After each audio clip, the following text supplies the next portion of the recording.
Clemson and Harvard friends. I miss you guys so much. Welcome to Storytime with Mrs. Salinas and Bolt. The first story I'll be reading is Miss Nelson is Missing. This book is by Harry Allard and James Marshall.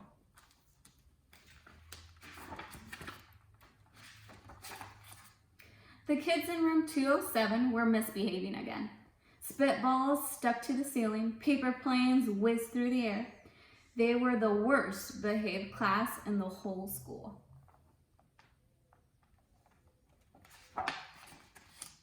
"Now settle down," said Miss Nelson in a sweet voice. But the class would not settle down. They whispered and they giggled, they squirmed and they made faces.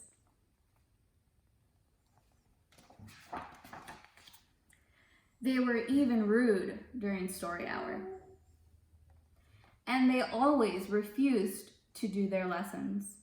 "Something will have to be done," said Miss Nelson. The next morning, Miss Nelson did not come to school. "Whoa," yelled the kids. "Now we could really act up." They began to make more spitballs and paper airplanes. "Today, let's just be terrible," they said. "Not so fast," hissed an unpleasant voice. A woman in an ugly black dress stood before them. "I'm your new teacher, Miss Viola Swamp." And she rapped the desk with her ruler. "Where is Miss Nelson?" asked the kids. "Never mind that," snapped Miss Swamp. "Open those arithmetic books." Miss Nelson's kids did as they were told. They could see that Mrs. Swamp was a real witch. She meant business. Right away, she put them to work, and she loaded them down with homework. "We'll have no story hour today," said Mrs. Swamp. "Keep your mouths shut," said Mrs. Swamp. "Sit perfectly still," said Mrs. Swamp. "And if you misbehave, you'll be sorry," said Miss Swamp. The kids in room 207 had never worked so hard. Days went by and there was no sign of Miss Nelson. The kids missed Miss Nelson.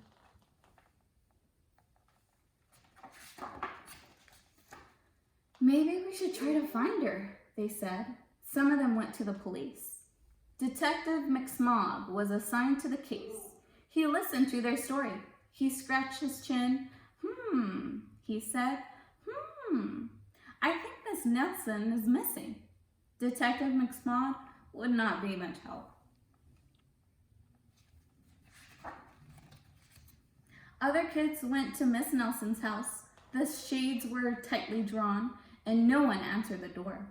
In fact, the only person they did see was the wicked Miss Viola Swamp coming up the street. "If she sees us, she'll give us more homework." They got away just in time. "Maybe something terrible happened to Miss Nelson. Maybe she was gobbled up by a shark," said one of the kids. But that didn't seem likely.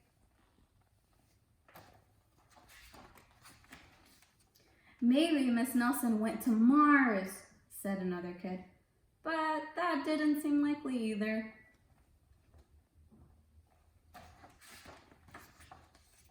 "I know," exclaimed one know-it-all. "Maybe Miss Nelson was carried off by a swarm of angry butterflies." But that was the least likely of all.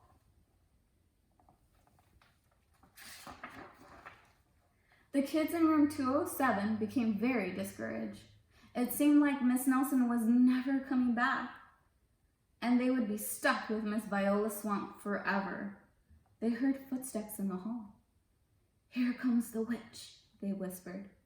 "Hello, children," someone said in a sweet voice. "It was Miss Nelson. Did you miss me?" she asked. "We certainly did," cried all the kids. "Where were you?" "That's my little secret," said Miss Nelson. "How about a story hour?" "Oh yes," cried the kids. Miss Nelson noticed that during story hour, no one was rude or silly. "What brought about this lovely change?" she asked. "That's our little secret," said the kids. Back home, Miss Nelson took off her coat and hung it in the closet, right next to an ugly black dress. When it was time for bed, she sang a little song. "I'll never tell," she said to herself with a smile.